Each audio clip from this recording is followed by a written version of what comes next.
Beber un poco de agua, empezamos. Muy bien, buenas tardes a todas y a todos. Esto es una nueva edición de Diálogos Online.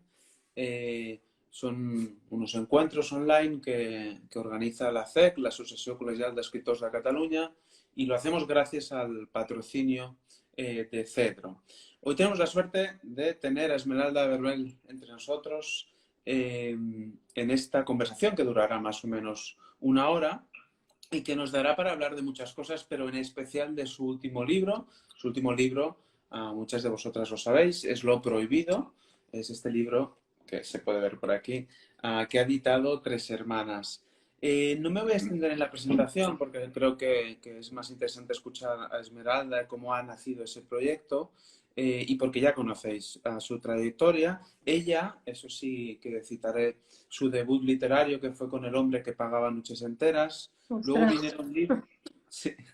Luego vinieron libros como Alismas o Fumar en la bañera, pero su primera novela, que también tengo aquí, Detrás y delante de los puentes, una novela que estoy disfrutando muchísimo porque, como ya en un acto previo, digamos, para preparar este encuentro, habíamos visto como muchos puntos en común de intereses, ¿no?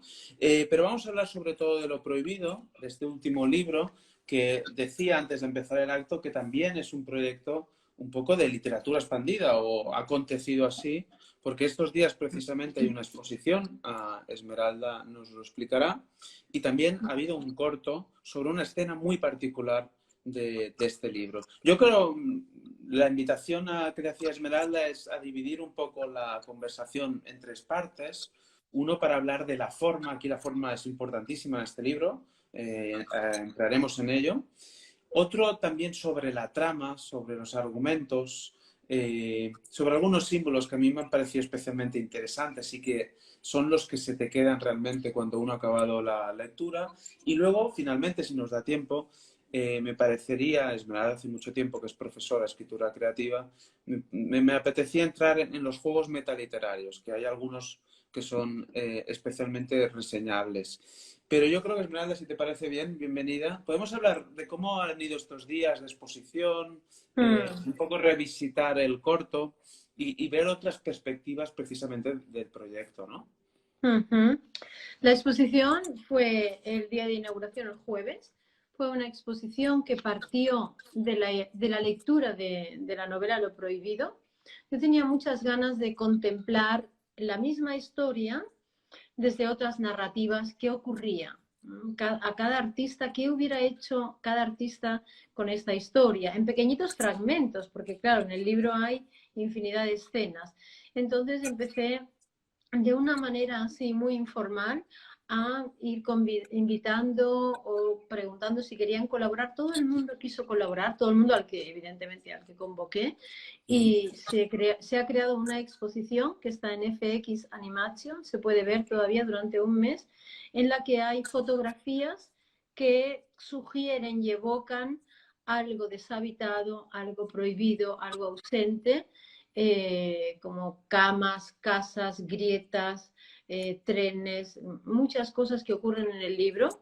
Es verdad que si has leído el libro, la exposición tiene otro cariz, se abre, es un universo mucho más amplio, y además hicimos 4 performances en estos días, lecturas, y proyectamos el cortometraje del secreto, que de alguna manera fue la primera consecuencia también del libro, otra narrativa mía que no había explorado y que quería explorar.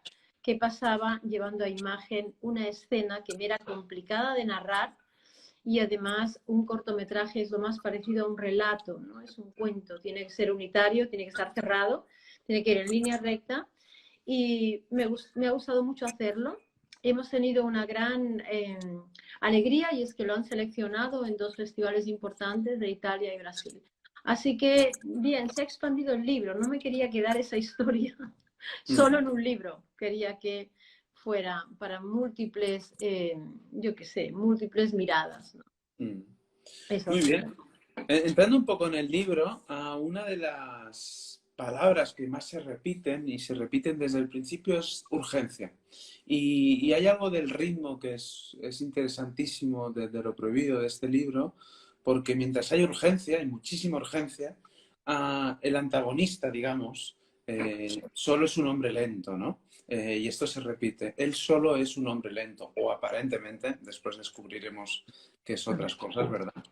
Pero ¿cómo has trabajado ese doble ritmo, ¿no? De la urgencia, de la precisión para acometer esa urgencia y de esa lentitud, ¿no? De cómo, de alguna manera, este antagonista de la narradora quiere como frenarlo todo, ¿no? Hasta un lugar que hace que explosione el conflicto de la novela. La palabra urgencia, fíjate que cuando me habías comentado antes que, bueno, que había un hambre en la protagonista y una urgencia, pensé, no soy tan consciente. Y entonces me puse a revisar el libro y vi que la palabra hambre está bastante con una frecuencia que yo no era tan consciente, y evidentemente el hambre siempre da urgencia, ¿no? Tienes que buscar rápidamente algo que sacie, que calme. Es muy metafórico también la urgencia de la protagonista y mi propia urgencia de escribir esta historia. Yo quise escribir esta historia, me era urgente, igual que mis otros libros, de alguna manera siempre me habían como empujado a eso, ¿no? A veces digo, no, ponte a escribir otras cosas un poco más alegres y tal. No elijo tanto a veces lo que escribo, ¿no? Es más una necesidad. Y esto contrasta con esa calma aparente de él que hace que ella parezca justamente más ansiosa, ¿no? Ante esta cosa que no se mueve, que a veces dirías, qué admirable es, ¿no? Qué admirable, un hombre tan pausado, tan calmado, que hay momentos en que parece que no es urgente que él vaya a trabajar, parece que no tiene nada más que hacer en la vida que contemplarla a ella. Es otra de las formas de seducción que él tiene y que va creando la calma y la urgencia en ella también. Y precisamente hay una palabra o una frase, perdón, del antagonista que es muy interesante porque le va pidiendo todo el tiempo, sal del tiempo, ¿no? Sal del tiempo. Ahora estábamos pidiendo un compañero, sal de la imagen. Sin embargo, este antagonista logra desde el principio y durante mucho tiempo congelar ese tiempo. Y eso lo vemos a través de un símbolo, de una metáfora, que es cuando todo se congela en el lago. Es la primera foto que ella le hace, ¿no? Están en una casa de un amigo que le han dejado para pasar el fin de semana. Hay un lago, hay la primera foto, parece que ese tiempo finalmente se ha congelado. Y hay otro elemento interesantísimo, que es un gato con el ojo herido. Sí.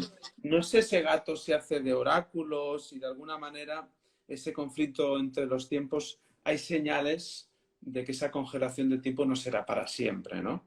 Que ahí se arranca de alguna manera una cuenta atrás que predice una explosión. No sé cómo trabajabas esas señales, el lago, el gato herido, cómo te venían esos imaginarios y los ibas introduciendo literariamente. Procuré que en todas las escenas hubiera alguna analogía, algo también que estuviera indicando otra cosa, ¿no? Pero a la vez son aspectos de la cotidianidad que no tienen por qué alarmarte. En esa casa ellos dos entran y hay un gato que continuamente les está pidiendo que les abran. A ella bueno, tiene temor de ese gato porque tiene una enfermedad que luego el amigo les dice, ostras, es una enfermedad que se hace él solo. A mí esto también me iba muy bien, porque también se están creando, o ella está creándose a sí misma, algo que se está haciendo ella sola, de alguna manera.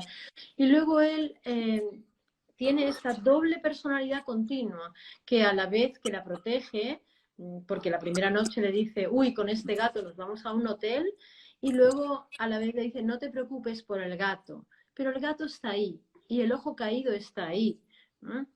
Igual que cuando están en la escena del hotel, que él también ahí le salta algo, le dice, no pasa nada por saltarse el respeto, ¿no? Van saltando pequeñas cositas y a la vez llegan a la habitación, que es una habitación estupenda, cuando él había dicho no tengo casi dinero para un hotel, y sin embargo un aspecto de la baranda corta la imagen del paisaje y él dice otro día iremos a un lugar donde no se corte la imagen.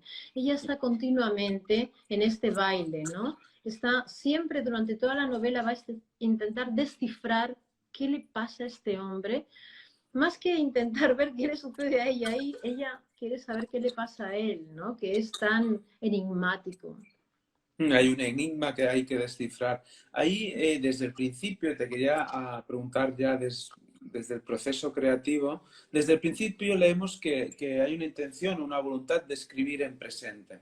Sin embargo, eso sabemos que es una ilusión, porque siempre escribimos cuando todo ya ha pasado, cuando hay una cierta distancia. Es interesantísimo ese juego de distancia. A veces escuchamos la voz de la narradora en primera persona, pero a veces escuchamos en segunda, a veces en tercera. Hay un juego de las distancias muy interesante que lo llevas también al cuerpo. Es una escritura que toma cuerpo y que hay muchísimas referencias al cuerpo, a la infección de la clavícula, a la delgadez de él, que también es un enigma, hay algo enigmático ahí. No sé cómo has pensado esa escritura llevada al cuerpo y a ese juego de distancias. Cuando empecé a escribir esta novela me pasó algo muy interesante y muy confuso para mí, porque normalmente siempre he manejado bien los puntos de vista. He decidido esto es primera, ¿no? Es verdad que a mí tengo una especie de fascinación por la segunda persona, por el efecto tan extraño que conlleva, y no lo había utilizado nunca tanto.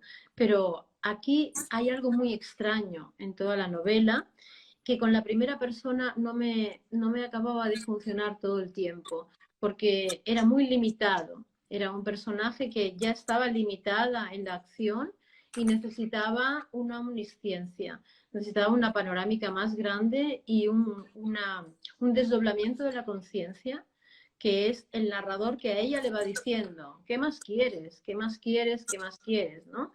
A la vez le está dando. Y esta a mí me confundía mucho porque decía, ¿cuándo acabo con la primera? ¿Cuándo entro con la segunda? Entonces hubo un momento en la propia escritura que dije, es la misma confusión de ella que tú estás empezando a tener con las distancias, ¿no?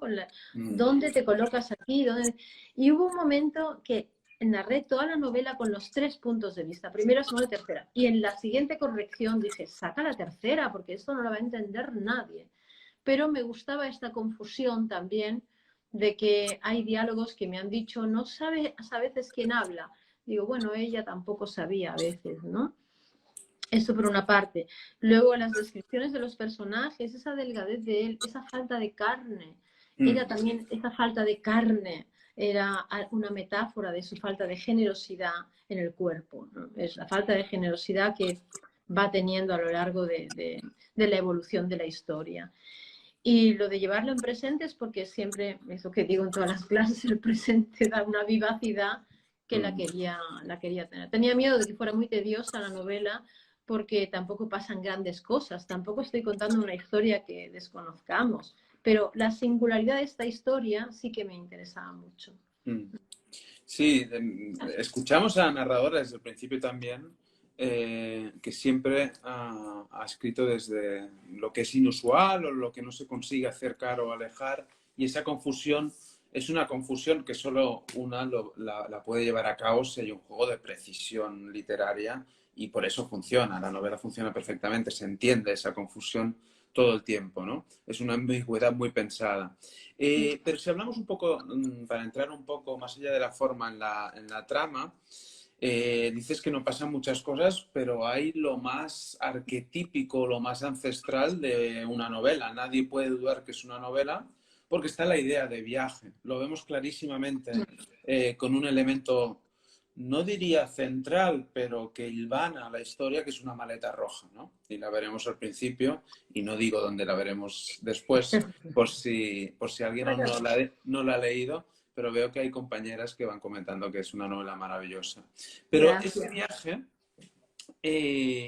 también es la propuesta de él. Él le habla de un viaje interior Y poco a poco también estamos viendo a través de la propia narrativa el peligro de los gurús, ¿no? Ojo con el New Age, ojo con esas invitaciones al viaje interior generalizado que muchas veces lleva a la manipulación psicológica, ¿no? ¿Cómo ha sido ese doble viaje? El de la novela y el viaje que le propone él como casi un gurú, ¿no?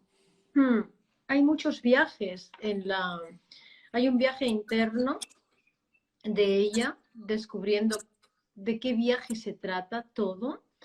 Y hay también esta propuesta de él, tú y yo vamos a hacer un viaje interior, ¿no? Dando lecciones. El problema es que daba muchas lecciones, es un gurú.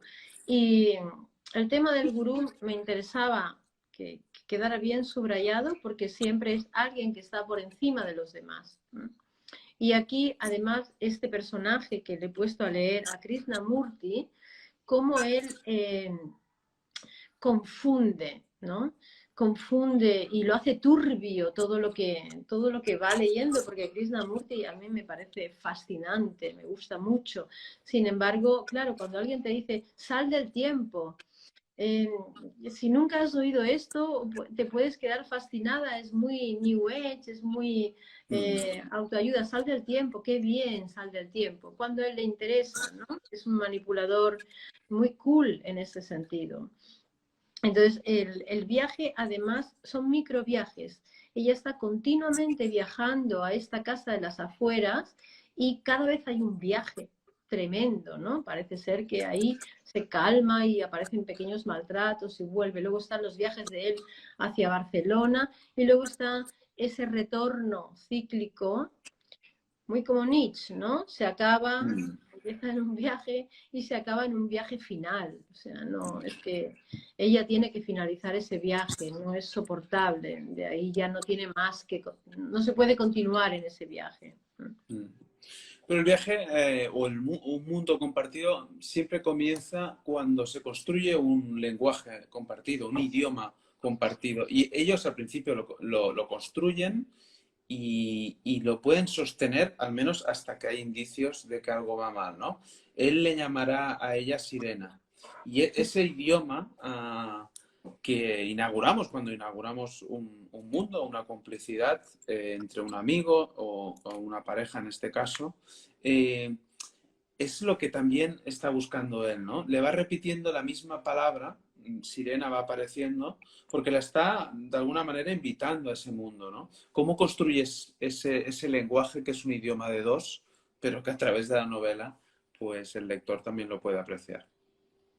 Sí, es curioso porque fíjate, la sirena además es esta cosa de confusión y mitológicamente también se queda sin voz después, ¿no? Y tiene deseos también de estar en la tierra, tiene que negociar para estar en la tierra. Ella también le llama príncipe alguna vez a él, ¿no? Tienen ahí un juego que si hurgas un poco es bastante tremendo, que te llamen sirena y también llamar príncipe a alguien, ¿no? Pero ella está muy fascinada con el lenguaje. De hecho, al personaje lo he construido como una escritora, es alguien que el lenguaje es su oficio. Y luego hacen un poco de equipo, ¿no? Hacen equipo con la parte intelectual. Él se apunta a la parte intelectual de ella, porque si te das cuenta, es ella la que propone las lecturas más interesantes. Cuando él empieza a darle lecturas, que después fui viendo también, ¿no? Porque tampoco es que lo tenía todo controlado, todo atado, sino que iba haciendo y luego iba viendo qué había hecho. Él también quiere entrar en ese lugar de mandar y de ser el que direcciona las lecturas de ella, que parece que poco a poco, lo que pasa que es que a ella no le gustan las lecturas que le propone. Hay un momento en que la protagonista está leyendo a Saramago, Caín, Caín, y él se enfada mucho.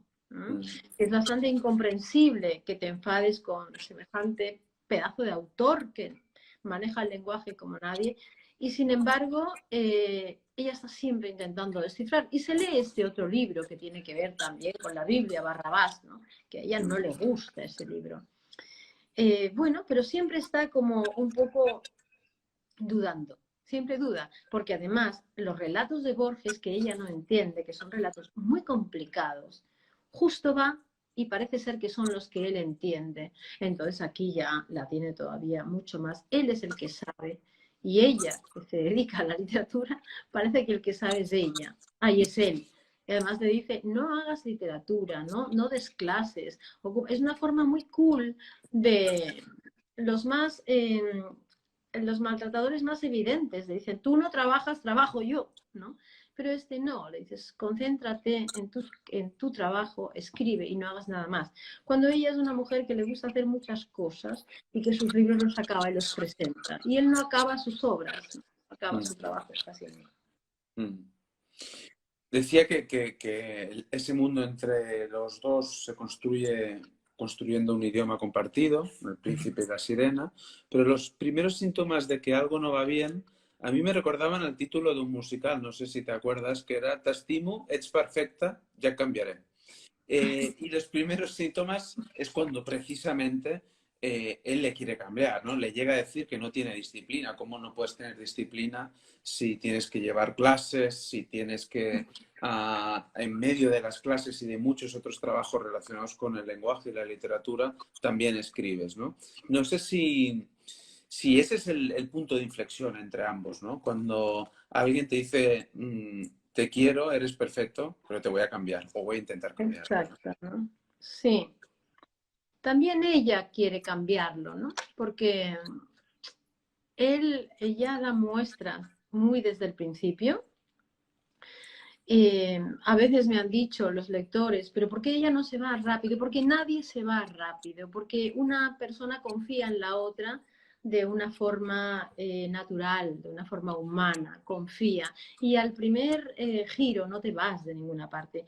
Quizá cuando ya has aprendido muchas cosas y detectas muchas cosas, porque luego leí muchos libros sobre el tema y parece ser que hay rasgos que siempre están bastante claros y subrayados, pero no te vas al principio, ¿no?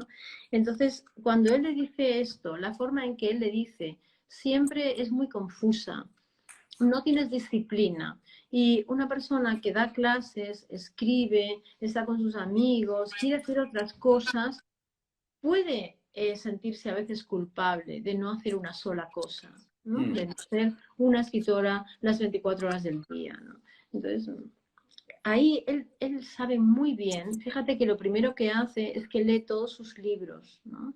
Cuando eso es un elogio para ella, después eso pasa a ser un absoluto control, sabe todo lo que ha escrito y cómo lo ha escrito, ¿no? Entonces, le va dando en las partes en las que uno puede dudar. Imagínate que yo también, Albert, te digo, oye, si dieras menos clases escribirías mejor, Albert. Tú podrías dudar, ¿no? Sobre todo porque, no sé, no piensas que soy una mala persona que te quiere fastidiar, sino que te quiere hacer algo bueno, ¿no? Entonces, eso es lo que más me interesaba subrayar de la historia, que no es claro, que no es evidente y que la confusión de ella es una confusión muy humana.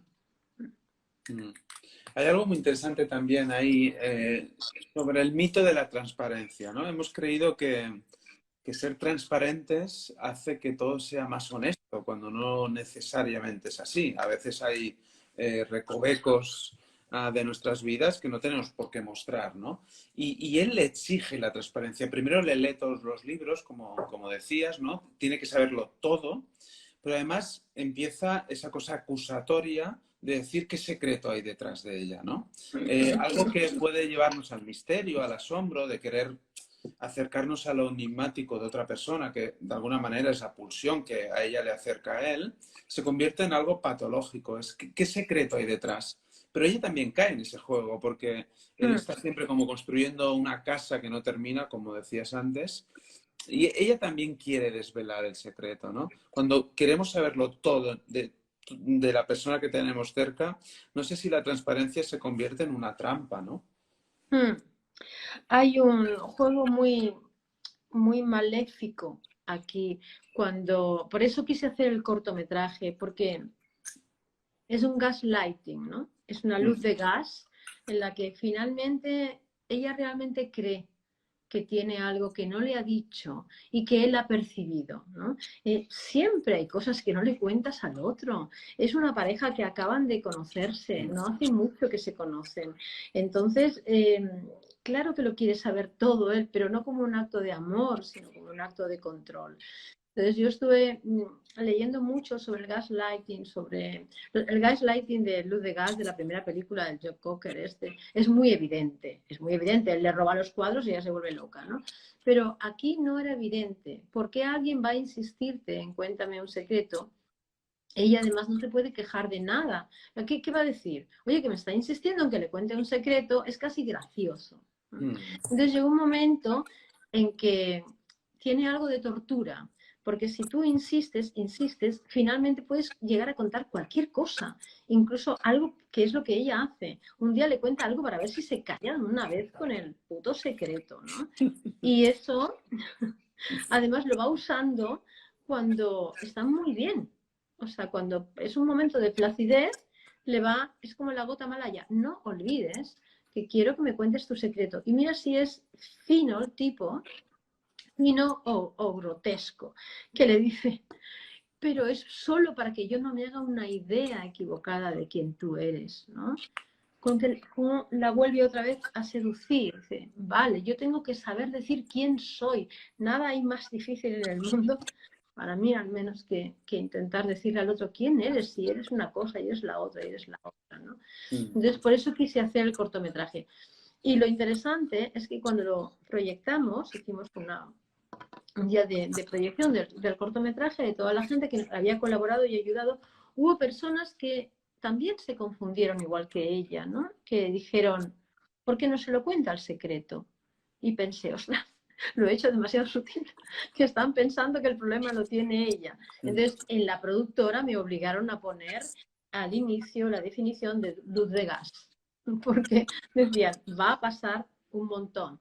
Incluso habían bastantes, me decían, mi hija me preguntaba, ¿son hombres los que dudan o son mujeres? Digo, hay de todo, cariño, o sea, esto es una cosa que es demasiado sutil, ¿no? Entonces, ella también está muy confundida, no puede pensar que la están manipulando.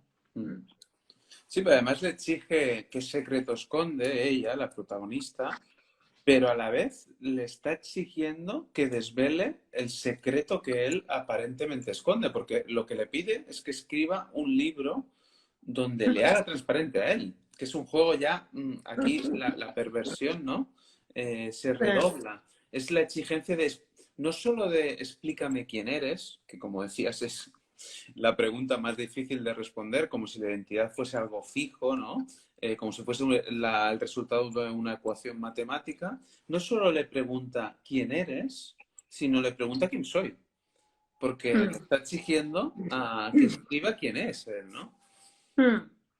Sí, siempre estaba poniendo como retos, ¿no? Él como dificultades en la relación. Pero fíjate la paradoja tan tremenda del libro que él le va diciendo, escríbeme, escribe la verdad, y la paradoja es que ella escribe un libro que es verdad, ¿no? Y también ahí lo cuenta todo en el libro, todo lo que puede contarle, ¿no? No sé, yo creo que estas personalidades cuando no tienen nada donde hacer problema, crean algún tipo de problema de nada, porque ella va intentando, surfea mucho con él, piensa, vale, esto le molesta, esto no lo haré más, esto también le molesta, esto tampoco lo haré más. Es una forma de entrar en la absoluta sumisión, hasta que se da cuenta que da igual, que va a estar siempre liando la traca, haga lo que ella haga, ¿no? Pero sí que siente que tiene que conocerlo y comprenderlo. Y de hecho, la primera frase del principio, cuando ellos se encuentran, él le dice, yo lo que quiero es comprenderte y que me comprendas. Nada más bello que un hombre o una mujer te diga eso a un inicio de relación, ¿no? Nada más bello. Entonces está absolutamente encantada y cautiva de las palabras de él. Para jugar, es muy hábil con las palabras el personaje. Y muy tonto también con las palabras, ¿no? Se las come al final, pero... Sí, las malgasta, ¿no? Hablando de comer y de hambre, que lo hemos citado al principio, pero me ha parecido también muy resaltable el papel metafórico de la cocina, ¿no? Primero es algo sensual, se comen, necesitan comer, comen muchísimo, rápido, necesitan beberse también. Pero poco a poco vemos que la cocina puede acabar también en una trampa del cuidado, ¿no? No un cuidado generoso, solidario, sino un cuidado que se va hacia un lugar que es el de la exigencia.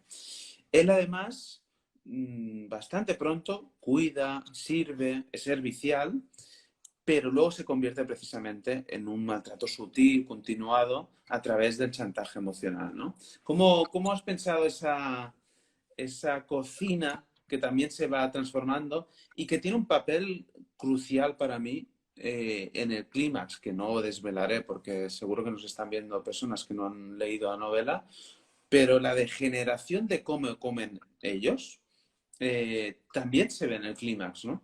Cuando todo explota en un lugar que era de celebración del encuentro de los cuerpos y que se ha degenerado en otra cosa, se ha degenerado en exigencia, en maltrato. Es verdad que hay se cocina mucho, ¿no? En el libro, se cocina mucho, él está muy delgado, come mucho. Aún así, ahí es una delgadez que va más allá, ¿no? Que no tiene que ver con comer, no comer, ¿no? Pero ahí está el placer también de ellos. Aparte, él maneja con una dosificación tremenda, muy preciso, porque es vegetariano. Toda su familia es vegetariana, que me interesaba mucho también mantener esto, porque parece que siempre se ha dicho que los vegetarianos son más calmados y que no tienen tal, para nada, para nada. Aparte de esa contradicción tan fuerte, ¿no? Que fumaba mucho cuando le exigía el control de las incompatibilidades, que ella no acababa de entender por qué era incompatible, pero bueno, también ahí tenía que esforzarse. Entonces, en la cocina es donde empieza la primera seducción, es en esa cena, y en esa cena ya hay algo extraño, y es que ella le invita a una cena japonesa y él no come pescado, pero no lo dice, ¿no? Pero a la vez su discurso es, no importa la cena, todo es siempre así, dices, ¿a qué me acojo? ¿A que no me lo ha dicho o a que dice lo importante somos tú y yo y no lo que estamos haciendo, ¿no? Todo lo va dosificando muy bien. Tiene los mismos, de verdad que hace lo mismo que un hombre del siglo pasado, o sea, casi, y no cocina, pero es un hombre de este siglo y de pronto demuestra que sabe cocinar mejor que nadie y que limpia la casa mejor que tú y mejor que los demás, con lo cual te tienes que callar otra vez la boca, ¿no? Entonces la confusión está todo el tiempo. Él es un excelente cocinero cuando se pone a cocinar, cocina para los niños, para ese clan, que son 20 y pico, y hay que cocinar. El primer día que él le deja ir a su casa, él tiene que organizar una cena como para 45 personas, que es donde dices, cuando él sirve, sirve. Así que lo que le pide a ella es algo que también él sabe hacer y lo hace en algún momento. Y todo lo que pasa fuera, no hay en ningún otro ámbito que no esté ocurriendo. En la cama pasa menos, porque es el lugar donde la atrapa absolutamente, ¿no? Y ahí ella sabe que ahí se puede relajar y que no va a pasar nada, hasta que también empiezan a pasar cosas ahí, ¿no? Cuéntame tu secreto, cállate, no sé qué. Claro, el vaso de ella está lleno. Dice, bueno, si en los únicos lugares de placer también la cosa empieza a ser venenosa, se acaba yendo, ¿no? Dosifica, es que dosifica la violencia, la dosifica. Y es bruto en momentos muy puntuales. Cuando él es muy bruto y muy evidente es cuando se cortan, que tienen como 3 separaciones en la historia, ¿no? Ahí, antes hablaba del gato con el ojo que tiene herido, que parecía un mal augurio. Sin embargo, hay una cosa muy curiosa cuando lees con atención la novela, y es que hay otro mal augurio que se repite, y son los momentos, y esto tiene que ver también con cómo evoluciona la relación entre ambos, son los momentos de celebración. Nochebuena, fin de año, fiesta mayor del pueblo. 3 momentos de celebración que van hacia un lugar que es todo menos la celebración. Y eso también tiene que ver mucho con el momento el momento de desolación, ¿no? Cuando siempre fuera hay alguien celebrando, ¿no? Hay fuegos artificiales, pero una adentro está viviendo otra realidad absolutamente diferente, ¿no? No sé cómo has construido esos hilos conductores o cómo los has ido conectando o qué tiene la celebración como espejo invertido, ¿no? Siempre que hay alguien celebrando fuera, una adentro, o eso le pasa a la protagonista, me parece, esa es mi lectura, es cuando menos puede celebrar, ¿no? Qué bueno, ¿eh? Eres bueno, ¿eh? Joder. O sea, yo tengo que estar aquí tomando notas para responderte. Nada puede ser totalmente paradisiaco con él, o no, la palabra paradisiaca es una hipérbole, pero nada puede estar, no puedes estar tranquila, no puedes fiarte del todo en ningún momento. Entonces, en las celebraciones, en la primera celebración, que ella nunca sabe si llegarán a esa primera celebración, porque claro, es raro el colega. Que ellos cumplen años el mismo día, ¿no? En esa primera celebración, que es fantástica, que bailan, que todo el clan familiar, curiosamente, él tiene un par de amigos, esto también es otra sintomatología, es un hombre sin amistades, solo le protege esa familia, ¿no? En esa celebración, la noche de cuando ya se acaba la celebración, también pasa algo raro, ¿no? Es como no te acabarás nunca de calmar aquí. Después la celebración de fin de año, que es, o de Navidad, que es la primera vez que él le invita a su casa, esa casa que no se entiende por qué él nunca, ella dice, ¿vives con alguien? O sea, ¿estás casado? ¿Qué pasa que no puedo ir a tu casa? ¿No? Es un sistema de control, nada más. Él decide cuándo entra en su casa, cuando ya estaba yendo a su casa todos los días, a casa de ella, ¿no? Entonces, ¿qué pasa ese fin de año magnífico, con 45 personas, con toda la familia? Que esa noche ella no puede quedarse ahí a dormir, ¿no? Ella no lo entiende y se lo arregla. Están los niños, son muy pequeños, no sé qué, tal, ¿no? También es como no vas a poder disfrutar todo.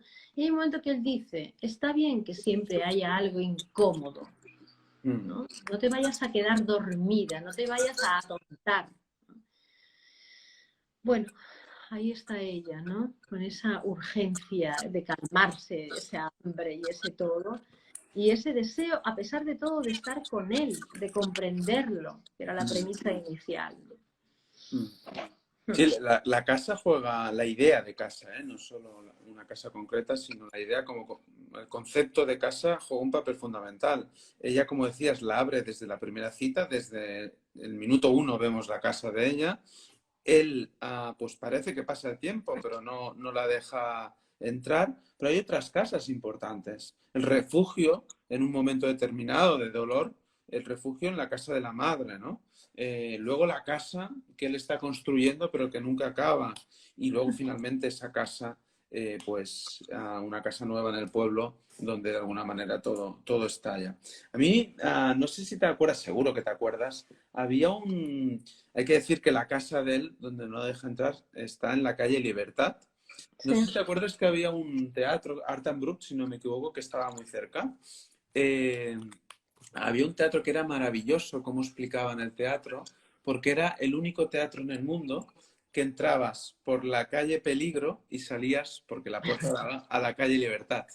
Aquí yo No creo que me es a la acuerdo. inversa. No sé, si tú Sí. entrabas, la entrada principal era el carrer Perill, la calle Peligro, y la salida era la calle Libertad. Aquí es un poco al revés.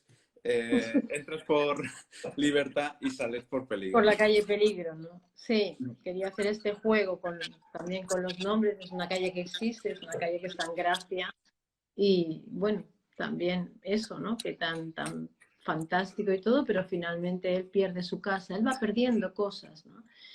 Pero siempre gana, siempre van cayendo de pie. Es verdad que cuando leí todos los libros de esas personas, siempre acaban encontrando otro lugar. Hay alguien que las acoge, hay alguien que vuelve a quedar fascinado. Ojalá que el libro sirva para abrir los ojos también, ¿no? Mm. Ahí bueno, la vemos a la protagonista bueno, primero la confusión es algo que para ella es importante en la propia escritura, pero luego vemos cómo sufre un poco la intemperie, ¿no? De esta relación en la que lo enigmático se va a un lugar pues patológico. Pero sin embargo, esa intemperie se rompe varias veces también durante la novela, no solo al final. Y esa ruptura de la intemperie tiene que ver con la intuición, en algún caso, y también con la sororidad, ¿no? Hay dos casos clarísimos. Primero con la madre, que la advierte desde la intuición, porque tampoco tiene conocimientos la madre de qué le está haciendo este tipo. Y va al refugio de la habitación de la adolescencia. Esto es curioso porque también es un choque, ¿no? Y luego, también desde la sororidad y la intuición, la amiga que le invita, ¿no? Le invita a una conferencia a Zúrich. Hay dos momentos que esa intemperie se rompe y ella se siente acogida, ¿no? ¿Cómo trabajaste esa sororidad que viene de la madre y de la amiga? Yo necesitaba personajes también secundarios, ¿no? Importantes, externos, porque ella no está sola, no es una mujer que esté sola, ¿no? Y necesitaba personajes que fueran también dando pistas de qué estaba sucediendo, porque la madre es muy clara. A la madre no le gusta que él tenga tantos hijos con tantas mujeres. Para la madre eso ya no hay más vuelta de hoja. Entonces es una madre terrenal, es una mujer que no entra en grandes discusiones ni con él ni con ella, pero también es una madre que también cae en la seducción, porque hay un momento que a ella le dice: este tendrá que hablar conmigo. Y él llega con un ramo de flores espectaculares y la madre no habla. Entonces ella le dice: mamá, y le dice: ¿cómo voy a decirle algo si ha llegado con semejante ramo de flores? Eso también es muy significativo, cómo va tapando la boca con las acciones distintas, ¿no? Y allá, cuando ella va a Zúrich, la amiga, que lo olfatea rápido, le dice: no le llames, no hay más discurso de ella, ¿por qué no? No le llames, algo han hablado, algo tal, que la otra le dice: oye, que se mueva él, ¿no? Y esta es la forma más cruel que él tiene de control con ella, que tampoco ella sabe cómo resolver, que es que él nunca llama, pero en momentos muy ya de que ella piensa, si no llama ahora se acaba, él llama, ¿no? No hay forma para ella de que la cosa quede muy clara. Entonces todos los personajes, como aquella amiga que le dice: oye, que él una vez no pagó a los trabajadores, que él una vez hizo esto. Todo esto lo necesité hacer también para que se viera que no es una historia entre ellos dos, no es una historia que no se lleven bien, es que él es una persona muy mala. Así lo digo, que nunca había hablado tan claramente siempre he pensado en la maldad, no existe, son pues gente que tiene problemas y que actúa mal, pero también tiene su corazón y tal. No, entonces él lo ha hecho repetidas veces, pero cuando ella lo chequea, rápidamente él lo resuelve, ¿no? ¿Crees que no voy a pagar a trabajadores y van a seguir trabajando? Es verdad. ¿Crees que no? ¿Crees que ella se volverá loca alguien si ya no tiene eso dentro? Ostras, tiene esta cosa para dar siempre la vuelta, ¿no? Entonces los otros personajes, aunque lo vieran claro, hasta que ella no lo ve muy claro y tarda mucho. Y de hecho, las lectoras, en especial lectoras con las que tengo mucho criterio en común, han dicho: yo me he enamorado de él igual que la protagonista, hasta un momento en que dije: ahora ya sí que te has pasado, tío, ¿no? Pero esa confusión a mí me interesaba que la tuviera también el lector, porque si no parece que ella sea una masoquista o una tía tonta, ni es tonta ni es masoquista. Tiene una gran lío, la han seducido, vamos, es un gran seductor como todos los personajes así, ¿no? Muy bien, hemos hablado de la forma y hemos hablado de la trama, y ahora que aún quedan unos minutos, me gustaría entrar en la tercera parte que te proponía en la conversación, y es lo metaliterario, ¿no? Hay muchísimas referencias literarias, hay muchos juegos de espejos, de paralelismos, pero para mí hay dos fundamentales. Y voy a empezar por la primera, por Marguerite Duras. Se cita varias veces, él de hecho visita el café cuando está en París que ella solía frecuentar, y de hecho toda la novela parece en muchos momentos tanto un homenaje a escribir, al gran libro de la Duras, como al amante. Cuando ese juego de seducción uno lo recuerda constantemente, ¿no? Algunas escenas del amante. No sé cómo construyes esos juegos de espejos, de paralelismos, esos homenajes más o menos encubiertos. ¿Y qué tiene de Duras lo prohibido? Duras era muy prohibida también. Eh, me encanta esta conversación porque yo voy descubriendo cosas del libro contigo. Pienso, no lo sé, no todo lo que he hecho lo he hecho tan consciente. No había pensado en que había una relación entre el amante de Duras, ¿no? También eso es una situación muy diferente. El amante de Duras fue una seducción, es evidente, ¿no? No sé, ella era una menor y tal, muy diferente. Pero yo no puedo evitar tener las lecturas que tengo dentro, entonces he leído Duras hasta la saciedad, cuando era más joven, y en últimos clubs de lectura he trabajado Duras, ¿no? Entonces, a mí me gusta mucho esta cosa directa que tiene Duras, fuerte, directa y de flecha al corazón. Esto creo que se me nota en la escritura, no sé si... Y además, bueno, él va a París y va al restaurante, sí, al Café El de café de Flor, flor, ¿no? sí. Claro, es un café que ellos ya han hablado de Duras y lo habrán leído y todo. Y aparte, así como él despreciaba otras lecturas de ella, Duras es intocable, ¿no? O sea, Duras te puede gustar o no gustar, pero Duras es una escritora de culto. Entonces ahí él, como buen medio francés que era, pues ahí no se metía tanto, ¿no? Pero bueno, yo también soy escritora, doy clases, entonces en todas mis novelas, en todos mis libros, quizá en estos últimos mucho más, ¿no? Sale que el personaje lee y lee mucho. Y bueno, Duras es maravillosa y también está bastante prohibida.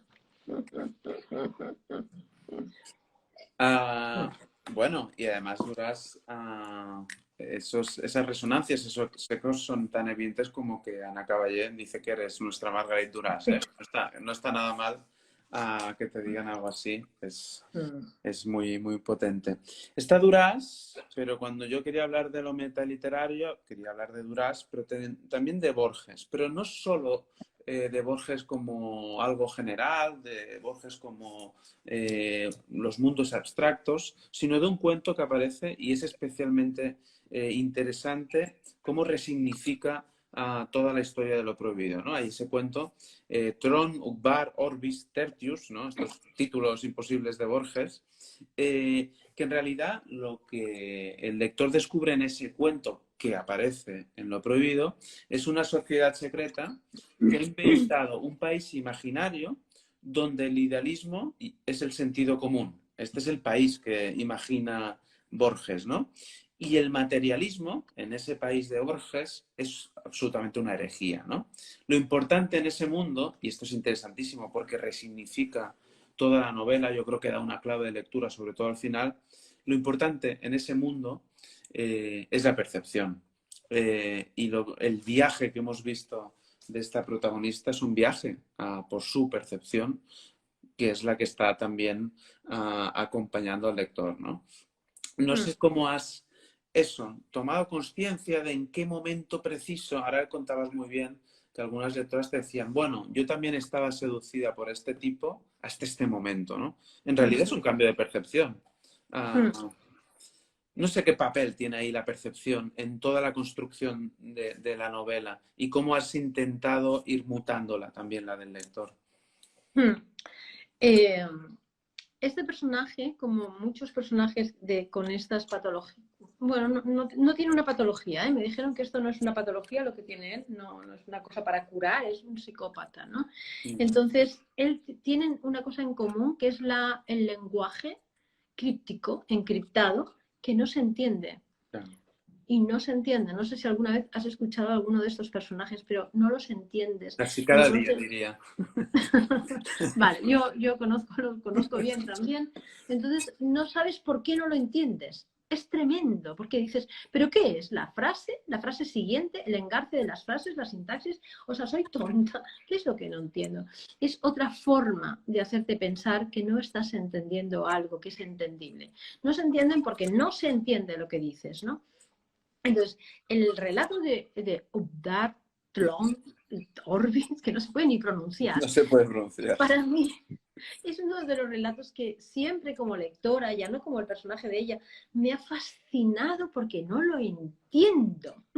Y justamente esa no comprensión del relato es lo que más me fascina. Lo leo muchas veces y a veces entiendo unas cosas más y luego me pierdo y no sé qué. Entonces me iba muy bien en la novela porque es lo que le pasa también a ella con esa ciudad inventada. Que fíjate que va él y la entiende, ¿no? Y la entiende que seguramente no, porque tampoco era tan hábil. Pero ella está fascinada con un relato de Borges, que es un gran erudito, y a la vez con el personaje y con lo que el personaje, y ella quiere que el personaje le descifre también esa fascinación del relato, ¿no? Hasta un momento que él va a descifrar otro cuento y ella le dice, no hace falta, no hace falta, a ver si te vas a creer que todo de Borges no lo voy a entender, ¿no? Pero sí, la oralidad es tremenda. Y esto es muy fácil de ver también en muchos discursos políticos. Que dices, yo no entiendo lo que está diciendo. Y claro, no piensas que es que él no se aclara hablando, sino que tú no llegas a este nivel de intelectualidad, ¿no? Y esta es otra de las cosas por las que él va haciéndola sentir cada vez menor, ¿no? No tiene otra manera de sentirse superior que ir humillándola continuamente y haciéndola sentirse cada vez más abajo, ¿no? Me iba muy bien este cuento. Luego también había otro que era, ahora no me acuerdo cómo se llama, el de la invención de un dios, un hombre que está en una cárcel. ¿Te acuerdas cómo se llama ese relato? No, ahora no. Pero sé a cuál te refieres. Este también me iba muy bien, ¿no? Porque también ella está en esa cárcel, ¿no? Y con esa distorsión de todo, ¿no? Lo distorsiona todo él, ¿eh? Lo distorsiona todo. Luego leen otros autores y, bueno, seguramente es bastante parasitario el personaje y se va aprovechando de la confusión. Ella tiene su responsabilidad, está en la historia. No le voy a poner todo a él, aunque podría, pero no se lo voy a poner. Ella tiene la responsabilidad de sacarse finalmente esa niebla, en la que también aparece un cuento de Carver, que se va repitiendo la niebla durante todo el relato, ¿no? Y él también le va diciendo. Claro, es muy fascinante cómo se entienden intelectualmente en muchas cosas, en la música, en toda la cultura. Es muy nutritivo en ese aspecto, ¿no? Entonces, no lo quiere perder porque pierde todo. Hay algo que aparece al principio y aparece al final, y es escribir sin tono, ¿no? Se repite. Voy a intentar escribir esto sin tono. Hay personas que no le dan importancia al tono, como si el tono y lo ético no estuvieran absolutamente entrelazados, ¿no? Alguien que utiliza un tono está tomando una decisión ética y está tomando también una forma de relacionarse de respeto no, con el otro. ¿Es escribir sin tono, esa voluntad de escribir sin tono que ella tiene al principio? La pregunta es si nos podemos prohibir eso. ¿Podemos escribir sin tono? No, no, no. Y es también un guiño de cuando las hermanas, que ella se va intentando como aliviar y decir, mira lo que me está pasando, no ayudarme, y le dicen, no hagas caso al tono, ¿no? Entonces ella lo intenta todo, no hacer caso al tono. Entonces por eso dice, también voy a escribir sin tono, ¿no? Me la juego a todas aquí. No le hagas caso a las palabras, no hagas caso al tono. Es como hay un clan que permite que este hombre funcione así. No tienen la culpa ellas, o sea, para nada voy a poner ahí a las mujeres, pero están igualmente seducidas por él, igualmente fascinadas. De hecho, las ex mujeres de él mantenían la relación, ¿no? Iban manteniendo, estaban ahí, o sea, hay una especie ahí de hipnosis de no poder ver claramente qué está haciendo. Sí. Muy bien, llegamos a los minutos finales, pero hay una pregunta que aparece en el libro que la protagonista se hace, que nosotras como autores y autoras nos podríamos hacer y que creo que es fundamental y que enlaza con algo muy de fondo del proyecto de la novela. Ella se pregunta en un momento determinado, más o menos a la mitad del libro, si la literatura siempre es una forma de denuncia. Y yo te traslado ya no a la protagonista de la novela, no a la protagonista de Lo Prohibido, sino a Esmeralda Berber como autora, como lectora. como creadora. ¿La literatura es siempre una forma de denuncia? Qué responsabilidad, ¿eh? Decir responder a esto. Estoy pensando, tengo aquí todos los libros míos delante, pues casi que te voy a decir que sí, Albert. Sí, si no, igual no escribiría, ¿no? Sí, es una forma de denuncia de lo que me he tenido que callar, de lo que se ha tenido que callar mi madre, de lo que se ha callado mi padre, de lo que se han callado mis hermanos, de lo que te